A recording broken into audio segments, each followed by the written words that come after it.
You might win Aquaba back at the bar on your FM so on your TV. And of course, more share live on Facebook in Ayamamuina Aquaba. Nafi Yentuan Common. So the big conversation is on. Inti for only been on so friend you been catching say Yababet Nasi, Yababi di Ghana Nkomo. With me in the studio, Miaminia Ivan, Che Innocent, Ewa Hanamu say, Minia Aquaba. Biaboko there. And Brapini, Hpeson Adorye, also Ewa Hanamu say, Yan Babi Dinkomo.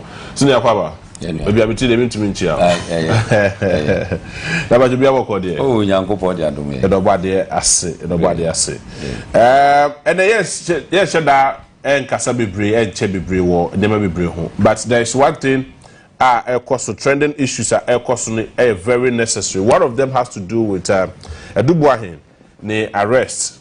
Air cost so over the weekend. I home come back same be no. Kofu be started kasa e dia fa ho ne ade say Dominica Yene ne Attorney General no mo omo anye ne ye na fine kosia emende crowd. The NPP will be holding a press conference somewhere around 2 p.m. on this very issue. Now, I mean, Kyei said, no, yeah, Juma, the National Signal Bureau, a honum and another Dubai or now, according to the Attorney General, there's a scandal across the Bribina on the Sahine, Emma over 27 houses, estates, and Papa actor in his name, and other properties for honum, I say, you hear what some air can at the Jebboye, into the Benya that Jenny de Hunkomo. Nafi, and conform yensa. 3 individuals, according to Felix Ofosu-Kwakye, the communication minister at the office of the president, and they have to just say 3 individuals at the petition their bread president to say only Chief Justice April Honomo. Now, President had directed the issue and the matter to the Council of States. Say almost so entunifu na ohun yo betimi aye ewo sa issue we be near the home kobo. Then finally say we na sebre wo mu. Then we go to Ashanti Region. Near here ijasise na ebaye na no any who implications ebaye so far. Any our readiness because see am ya yes sempete sebim producer. Adeche be see dan ye twen nso ne tepe oh adeche be see dan ye twen nso ne babi mu ane akaye ho se bibisa betumi esi. Enti no ene nkomo aye ba bedi no ha no mo say. Ba mini kan enko bebra Hpeson Adorye hono na ye ni nkomo ye start from there na fe endraso oba bibi aboko bio nyankopadom Ghana nkomo ni binie binim ba bia be start dey free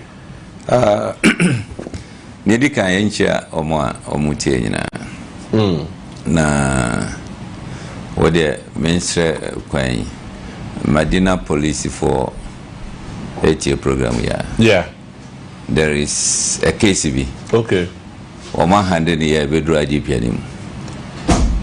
Obo handle case be someone handle the Oma handle the year. Obi ura estate be. Uber driver. Okay. Security agina or person who baby a wo kopotin anso abi agina mo. What's one tia say? I didn't know tia say. One the he. Ana amanfo pie ba enom say. That's a untimi nya ni sa. Of course. Omokaya, and yes, exchange of growth west. Yeah, sure. Anakwano a koi. Nipano esifrika numa dravano koi. Okote mwa no akofa 3 strong boys akano. Oh, how? No mo baba security for you too. Eti omo for no mo baba bo. Omo dru ho na nkrofo no say ye dede ana manfo pie bae. There was no exchange of blow. Obi antu bibia mobi. Akwana driver and say so secret patient. Yeah, yes, that's funny. Yeah. And a week after, na kwano call hospital. Oko ya wafrim. Oh, why yes ya ane entokwa de si honti. No ma ba beche security for 2 no. First, omo charge omo assault. No more court, and I call to bail you.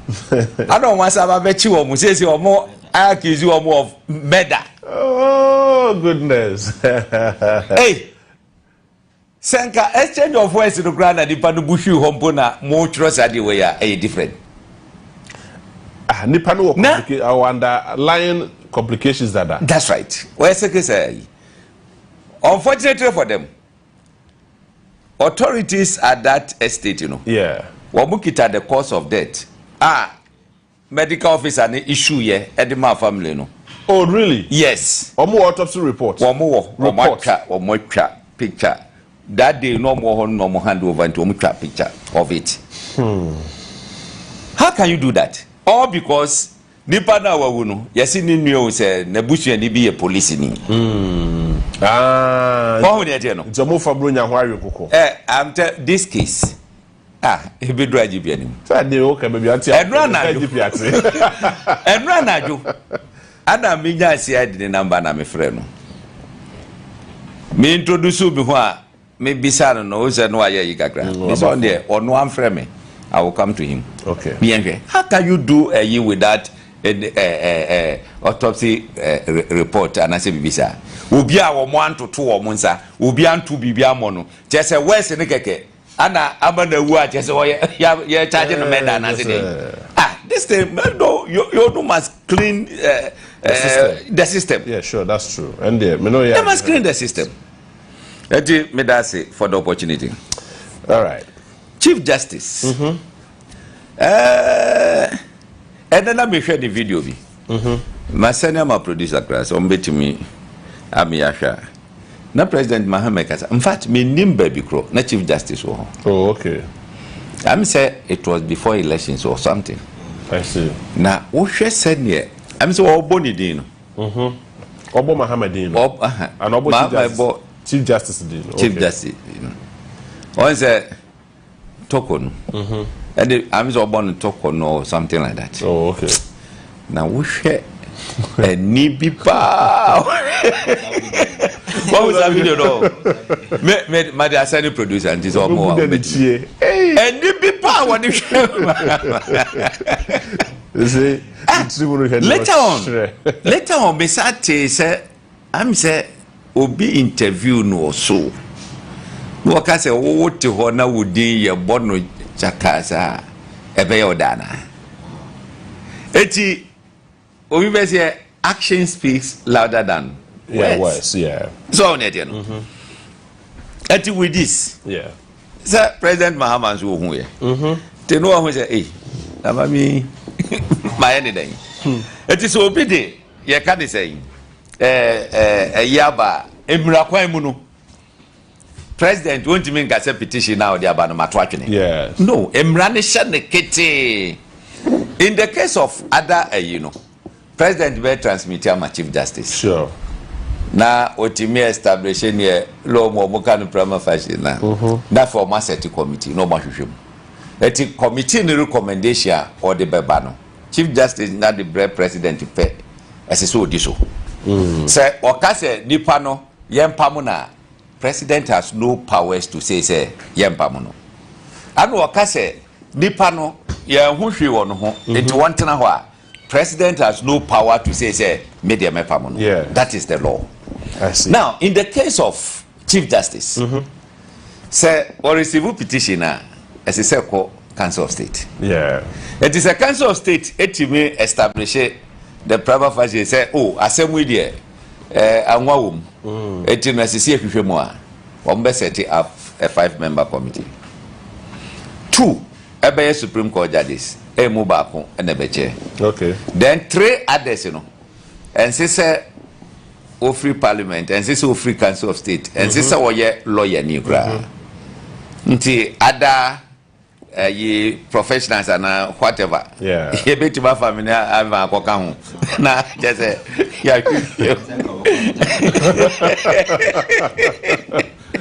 what do you be about content? Oh, bet me, dear me, not cocaine. So, near Quaco, near who say, oh, as someone and Crofono cano, a no credit. Yes. Now, Article 146 na, answer na, ubiti me a ye nipano. Ebia a ye misbehavior, incompetence, or grounds of inability to perform the function. Eti, sa nyama mien sanwe. Wabushe na se emubia wumwa a ye no credit. Wokas were incompetent. Dia na show say ɔyɛ incompetent eti wo de watchro say o tro for petition sake no watchro ɔyɛ incompetent say no want man state dientia ɔyɛ incompetent na ama meda ho clear say ya o petition no mbeto atwene okay it is at 3 areas yi se butimi establish pa say inability to you can say perform functions in the I don't think say hobaba and there be a you can say misbehavior and then incompetence so what me prove pa say no reasonable doubt that's right I don't know committee no I recommend they say asem ani pa de baye no wo nyina so enti ye susu say chief justice actie enti president enyini free ho on the president is a kind say 12 o'clock or 12:01. Like I said, no announcements in them. Oh, yeah, that's not on the new situation. Oh, na say judges na no be ba. Yeah, sure. Judges no mo doso. I go for the point be breba. Omumu ba kwa na president be den. Obeyi amana ba be yi. Won kon for be free baby say ba for free baby ba be chief justice any ade. Eti with this in there me I think say emra kwan so. Okay. And the president na ka say when you are the show minti me pam. Na mum Ghana fo bi o mu fi say ebia bibia koso anyeyi. Na me te say 3 petitions no me say and I did emu awremo. Na say bako 3. Send here. Na nya sure say ebia ebeye the same charge. I doubt. So on that, you know. Yeah. Eti aha you are have you. Any other. Eti these are some of the things. You see, Ghana, ye shisheye, ye tradition, ye dibu or mine. Say ya net you. Eti edruswa, ye nhwe na emra kwan so. Ebi a committee bi kwa kwatena sikra no. Ombe ba omusi o nsem a omumie nse kanyina no. Eye mugu. Yeah. Na ma meet ho no aye na dwuma kama omo ba na se omo ka se asem no eye no kre eti onkonkotena se a enu no enya afi de e ba be ye media gymnastics ni ade bia wo eye mra e na eye adwuma yes so na me emre bia na me ka se me ye peni bi pa na se asem bi ba se ni e se ye investigate me a me ntwan ma investigation nko so ade Mesua mrofo. I see. Mrofo na ya no mo resign na nya se bia no mo difo. Anasa o mo ayade no. Obi o asem no mfa no ho kra. But o makwan e ma media for no. Enkele the future. Sa asem o mbe twotwra fa ho no. Broni na ono no ti ho ne de emfa no ho bebre. De mum o dwene ne ma ho. E de ade e na beto ne ma. Send ye be hu ne ma afa na busuafo send ye be hu omo afa eti se wo be hwe yina especially in Europe yenya one publication say nipa simasi say any 10 minutes so what kind story ni we ya omo se wa fa ne pen ne paper wa resign or the ato what reason or the ato no omo ye nhwehwemu a afa media no emfa publish bebre except say asem na omo kan ye no eye no kra ehia se public na ye den enya because journalists ne there ono o achieve ni aim say wo hu se bibi say koso enye ebi won bobra na nye sika wi o ebia na ye misbehavior bi wo hu ne there no ebia na incompetence be say handle bibi wantima nhwe or the emotions are attached to man wantima nhwe amane ma na nkoye ye twro ya odi na yi ne dibia beto straight away but so Ghana there your friend no Jetemuda na ba this time Ghana na do craft Jetemuda ana na do appointing gofo bi no gofo bi da so ti obo da so ti ho yeah chance president be pamo ma so wa o dim se classic example kenu foriata wa who say opposition for classic e file for impeachment akwade ti ho one gasa one piece aba be ye dede atworo ho petition be ye press conference was a me jinyame ni woti mu saa ni ade that we did me I think say me nya petition no enhu nuama ewom say ebi o ma state say anasese eti me meka bia no just speculations any ade but the process in there is clear say process no President Mahama receiving it no won't mean fanto that yeah, sure say one fanko no what twetwene a serious against him yes one bet imagine no sumpo e dia impeach no say say wanye na dwuma ye so on it no let's see all right what will come out from the committee especially so much me establish the private fashion say oh case no emodu at the committee montranse na monhwehwe mu a na yahwe se na ebesia but so moko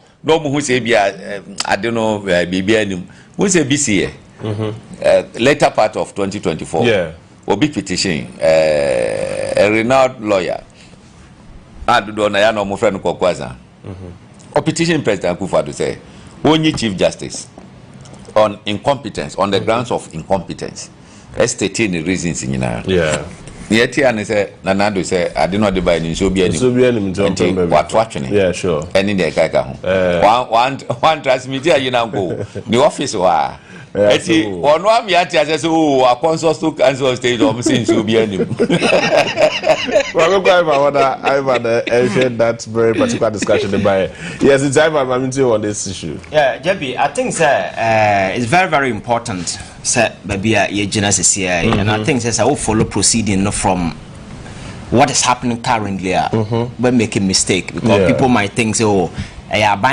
political witch hunting and people are seeking say you remove Chief Justice. So very often I just want to draw us back a little to look at what is happening in Judiciary in recent times. The fact is that Makata said anywhere in the world the essence of justice dispensation and they say you hold the society together. That is the whole essence of dispensing justice, just to hold society together.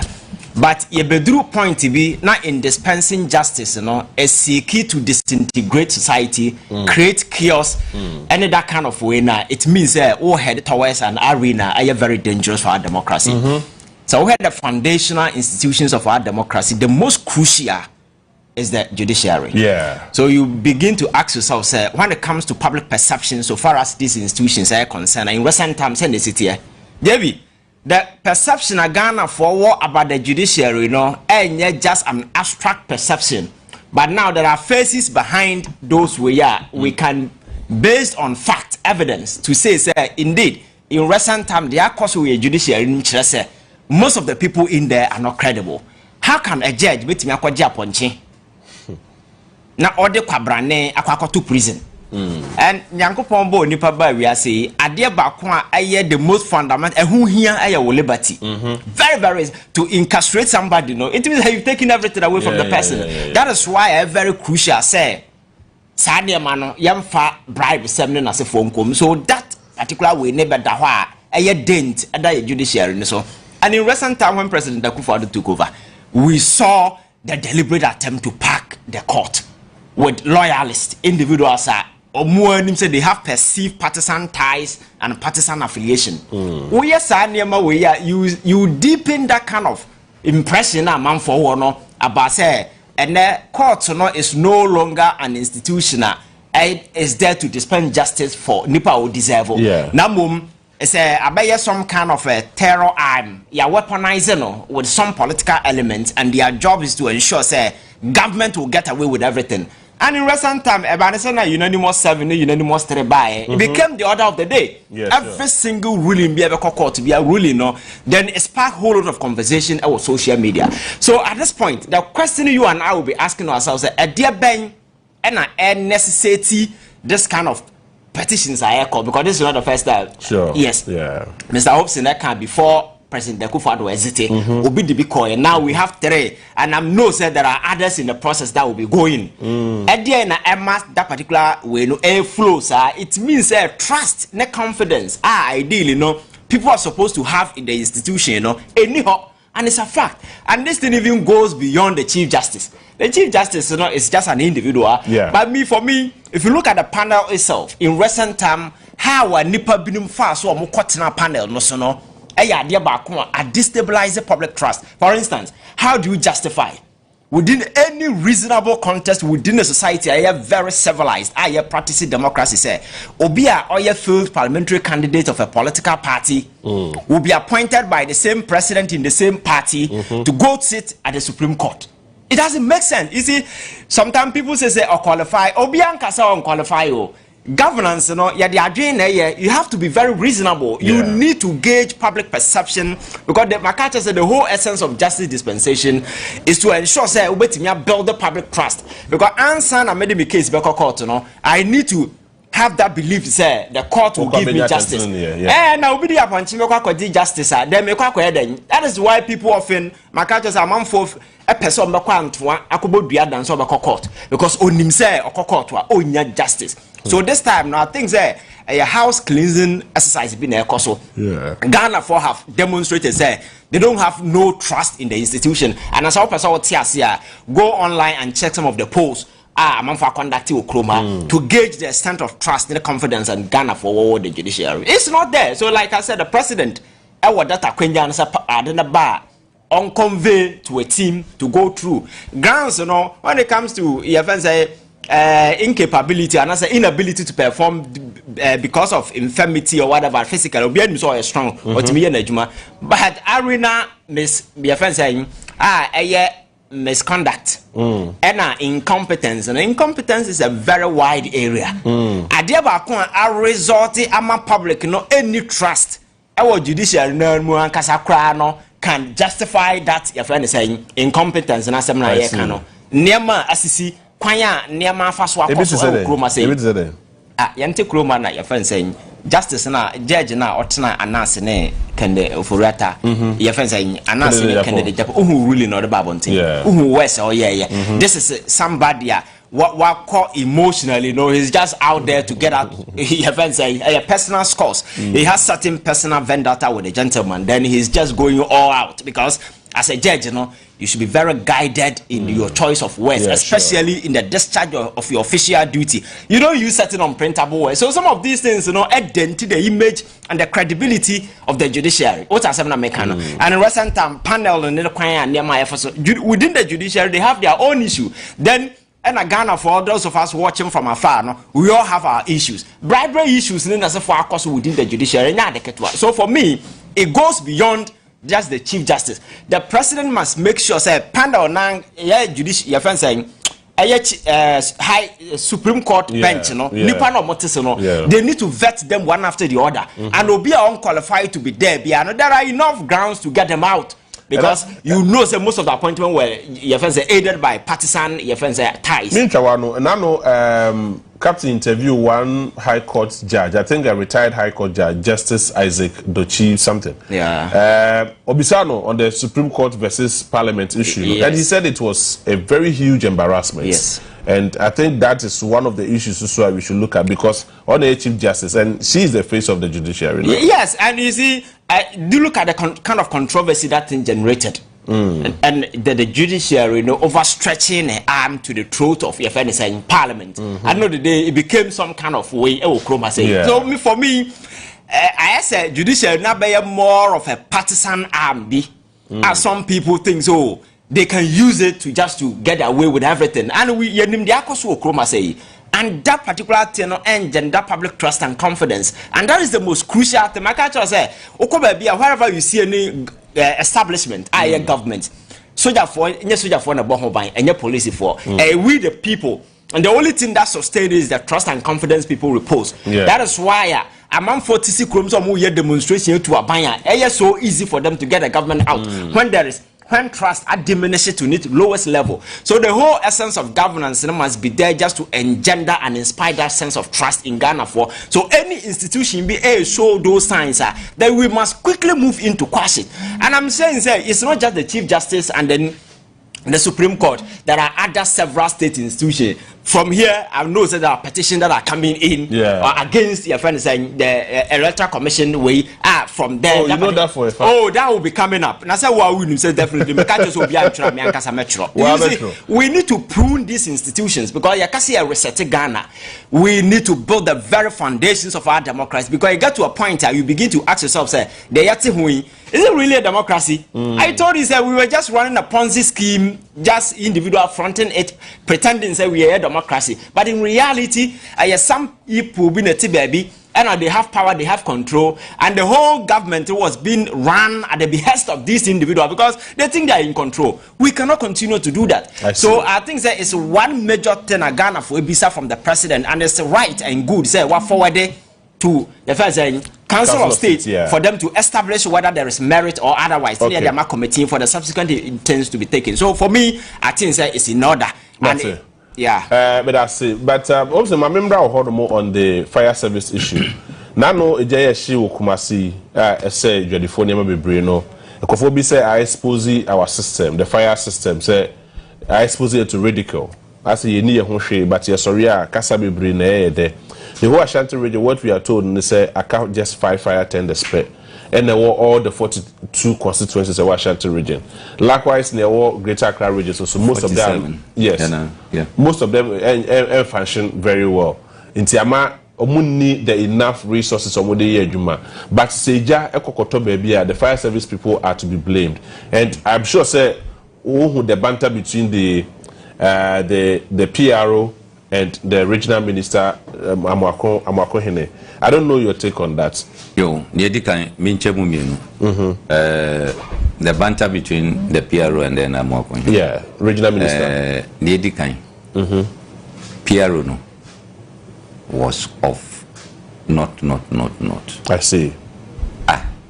You need the support from the regional minister. Yes.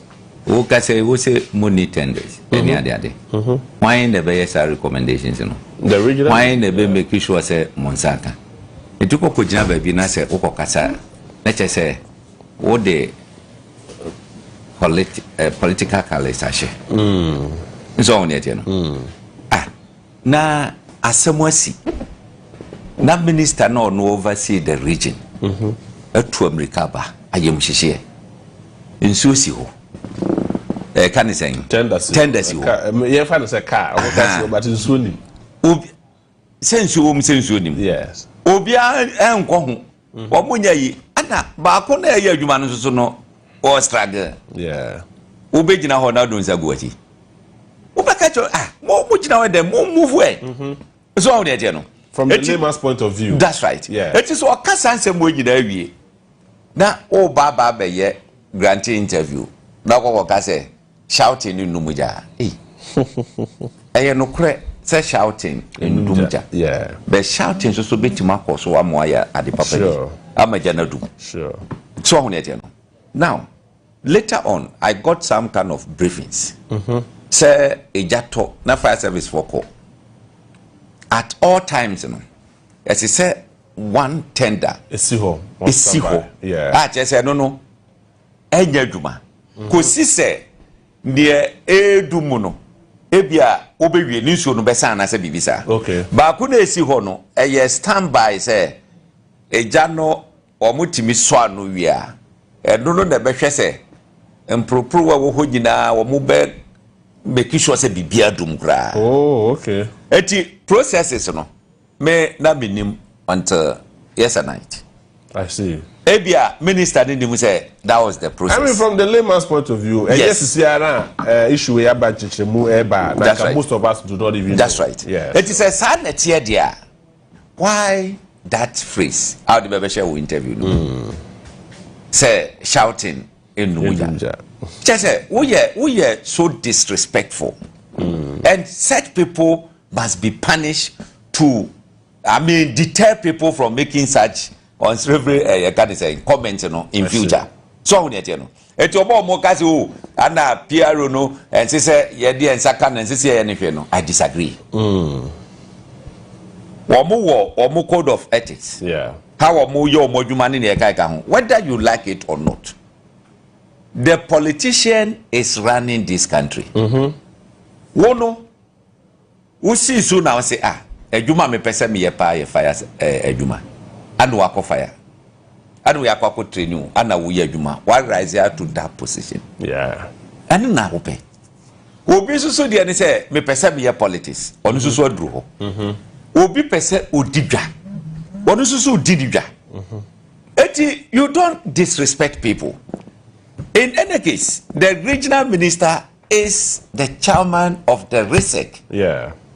Obukwa RISEC meeting a wo PRO no nka ho. Wo regional boss na wo na no watwa ni salute no.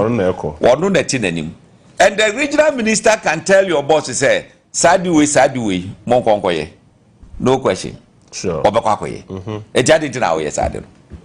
Dey some of these things enyafe me say look John Mahama administration mopa Bible no munche mumienu New Testament no mo fa nto table ase mo ko fa Old Testament no na mo fa nya adwuma eye pan for pan mo se kan ye wo mo tete na aduru ba bi wo se obi si wo sini bi oh na ko bi akoko si ba ko su wo yiri di se mo ma no triple na ni su tija abi one thing is obi asu bi na we tia we na so no won so huri no si so afi ni na ye ni yasa wan tia obi na asu bi eno na di asumdwe eye den e ba etina last na me ka oba bi se sa yiwe ya oh asese ya invite you omo that Rambo star look double it. Double it. But yeah, the main issue that has to do with fire tenders near there. Yes, me ba honum. And true say I suppose yeah. Send your COVID-19 by ya. Ebe expose your health system near there no. The same thing and I suppose yeah. Say a whole region like Ashanti region. Yeah. Ashanti region so power. 47 constituencies. Though say Greater Accra yeah densely populated no. Ashanti wuka Greater Accra land size bomu be 3 and be Ashanti region. Sure. Eso. Now the whole region 5 tenders there at Abraka. And then ye can say a lot of new devices ba. Ye de so a year no. Hey, ye njai se ye disika no. Sika man for you wo grom ha no. Like fire tenders. Enka ekura bi ase kura betimi di bi esi ho. So dey tie no. Na say the whole region make us say yes say trio say dey na no mo ho no mo ya adwuma no. Yes ba ko kura free. Yes. Other region ebe support ho. Yes. Any ade. Why should it be so? Come out be drive from that place ababeto say dey na mo beto ye. Just arrow. So dey tie no. Ene last na me hwe e wo internet so a omo devices be like ball. O tutu mo is produce na quench fire no immediately. Any ade. Enti o so enti mi to. Yeah, kro ha. Enti ko dru ho yi na. Omo tu be 3-2 a. Enkaja ni na dum yo. Now you see inside the Hankasa. One say tetesemo no e wo ye ni so too much. Me nim kumase that area na hoda ho Yeah. na hoda ho wo fa kwan no ho abrosa na sisi kwan no ho hello fm wayi na fa boss edeba eni ade inside ho na wo the other side e ko Roman here ho no mo line na inside ho nyina na ho a train station. Sure, and okay. So railway that's all. Wọ́n sẹ́ that's all. Now for master twitwe bi ni ade. Me try there me transfer me ko Obuasi. Oh, okay. E tira me ta fa train. Okay. E de kopa. I see. Wudu ho do mo adan eni ho. Adwadifo eni inside the hole too much. Yeah. Eso na kokoswe ho do. The hole there said there no area. The main problem man adane shi bebre so ye say no munya kwan enwura inside no makwa control ejano. True. Enti di ade na ese. This is the time say yehwe ma ye ntenase enka say oh amanfo be didi nti na cha say ya jawo bo ano mo say see the same thing next time eja tomu a ka eja kwan enwura ho na sa hibiem eti mo amudi bia no is for your own good say mo be cooperate no motimaja lane bia tumwa ebetima maka afa honomo etimi aye. It's one of the reasons why Intia Mahama ye KGTR at the central market. That's right. Because almost every year bia neja to honomo. The hokra no KGTR hono. I want the sense management na no moteso no. Yeah. Lane na oh ya o ma dissolve. Kofidufo. Amako na dissolve mo. What the new entry me yaba. So ho ne che no. She lane say dem wan cast betima fa ina o ma ton ni na ma. And the sampan na yi na ye. O ma ton ni nyina. Etimoto ankrofo ba betra ho yi. Se bibisi a on be de no ma akodum. Sampan. On your sense be na yes ade. Eye so serious say. I say to me, that angle near making sure say bibia etimi atoto e wona kwan apart from that I think say near PRO no ye no entwaye and inside there baby e she no madam fu bi e wo ho no na me to jeans wo no. Oh, okay. Wo hwe omo achu ho no mo sana wonim say fufu cho ba she ho. Oh, hono area there the open bia benya bi wo ho fufu to ba she inside wo the open bia benya bi wo ho ana fufu to ba dey si wo no enye gas no mo de no aduane no ye soldier these are some of the things I saw botwen na etimi correct e ma ye ma omo nkonko ye partisan. It has always been like that. Every you say politician ko hono na wo hwe the West. Look, it will be your interest to rally behind government to get what you want. Dan some ko yes partisan approach. More you know. What we see be o creative wo no. Omo sheda propaganda. I'm Ivan. Yeah, be quick one on this. Yeah, I think that leadership is always about endearing yourself to the people. Abra muhiamwa. Enti atorenchem to omaimufua.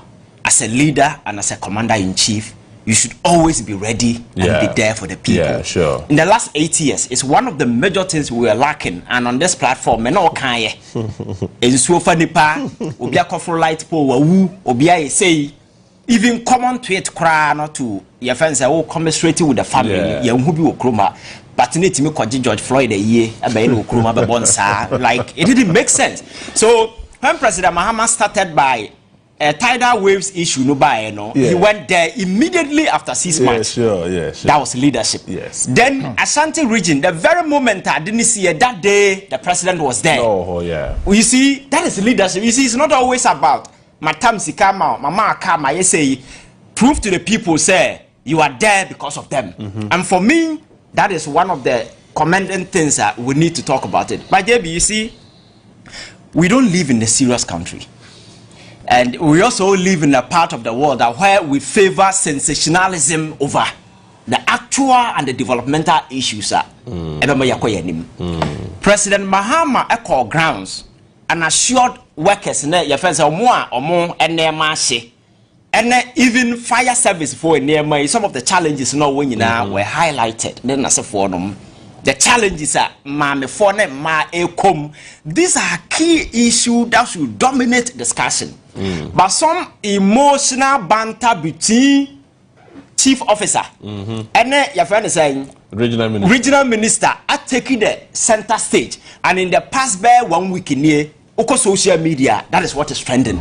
And let's show how unserious we are as people. Because for me, emotions can flare up at that particular time. That exchange can go on. And as a leader, don't expect to say, or it's all part of the process and as for a bit to happen, especially in the heat of the moment at the time. So for me, I'm not sure that particular thing anything big beer as a dominating your friend saying media discussion, it taking over all the airwaves.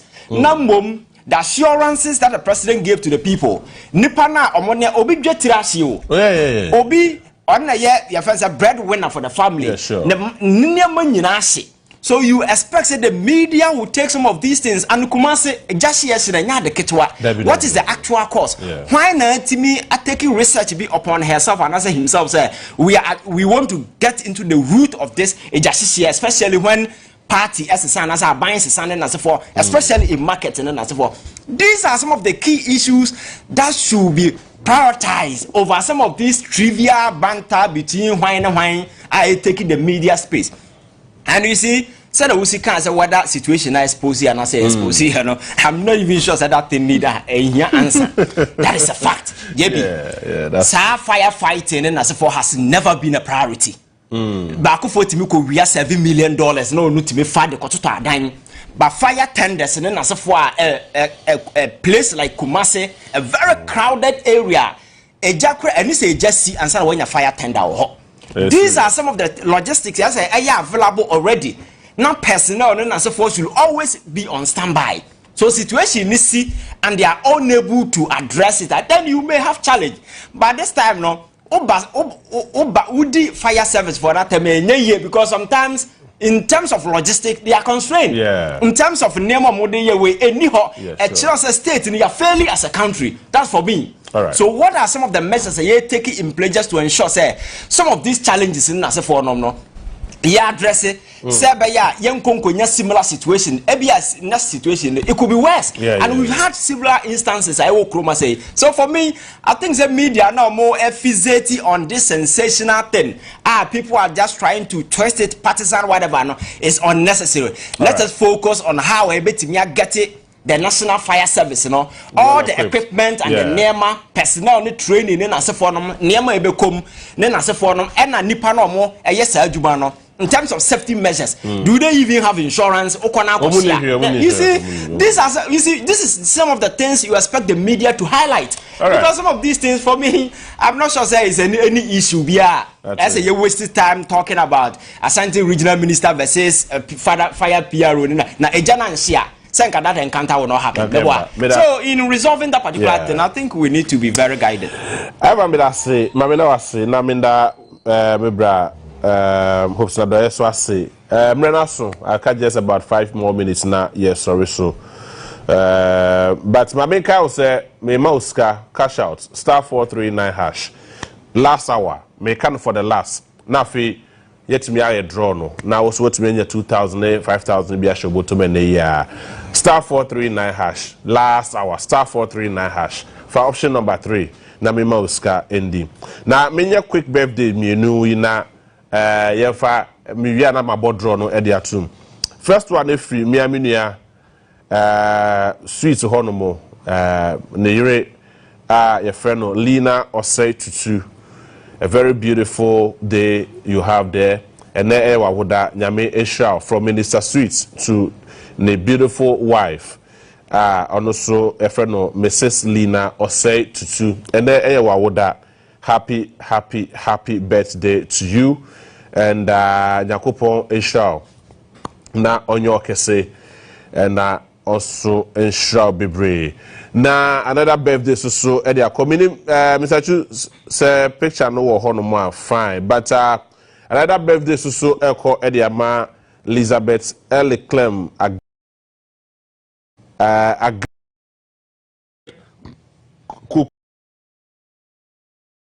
Daniel Bukari Mamprusi I think that they coming this mania. Oh, yeah.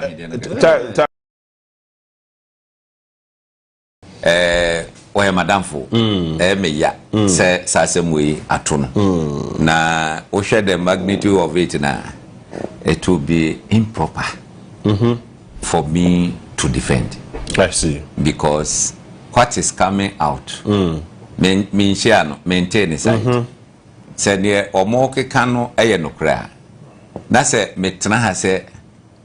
Me defending a ubia be who me say bia mabodam so on that but all I wish is say Nyankopon beka no me pese me ma MPP for no TB biase at times wo mo ana ya mankrofo enya problem sasa mu aya kan ya wo mo atwa gina sunda kruka ne ne kai ka ho no wo hwe a mo be hye bufo mo amadipa no ade angasi say Wamu yenu grana na sakwa kotraso hapo nani. And omo yeho press conference. Yeah, omo say omo force say Attorney General enemu MP na nanko omo omani skase on story. Mo be ya no magimoni so. Mundim Say it happened. As so chinchina, name it. That's it. Okay, where they be this? Yes. Okay, Yakumi. Yeah, hey, let the person be sworn. He will bear the consequences. I will bear consequences. I must say, Montiasi. That's it. Ivan, I think that they're coming this many Dajaka once a crime. Yeah, very sophisticated enterprise. If you are a fool, you can attempt it, but you will not be successful. Prior to the elections, the central team and running through has to do with anti-corruption measures. You be taken to clamp down on this corruption. Kamakacha says in every human institution, it's always possible to find individuals who try to outwit the system for personal gains and those kind of stuff. In this state, show weakness, and as you begin to throw messy cards to people. Crowd got me off because I think that me and Meti said Meti say yes, you'll be a bokrono. I will buy more and because my culture say human beings whenever those opportunities exist, people will seize. But you see, the systemic weakness are always people are able to exploit. We don't look at those things. I remember in 2016, President Mahama Aircore, some people were caught. Defense and National Service. Emma Yakase Omo Afasika, President or da Amomutia. There was a weakness that was exploited, but nobody looked at the weakness. And we focus on the individuals, and then we went after them. 1 year, 2 years after, what is scandalous CNC or National Service? Sure. They exploited the place for almost 8 good years. The amount of money involved this time around is so huge and so massive. I try to say, we are always interested in when the coffee sikano had no free but the weaknesses that are so endemic and so pervasive in our administrative sector, that weaknesses, and then I warranty the extent of this gentleman. Say if the fact presented by Attorney General is anything to go by. In the first place, I doubt if he's smart, because crime is a very sophisticated and complex enterprises. My culture say if you are not wise, you can attempt, but you will not be successful. Because over the world, I committed crime, I try why successful. It taking long time and promote you. They are all smart guys, but who had a manner with which I pull this particular thing out. Clearly you could see that this is a guy, he just got opportunity, but being smart, I don't see how he's smart, because Neman Oyen were so glaring to the stance that you can't just be moving money from one account to another when you know that there will always be a paper trail. You understand? And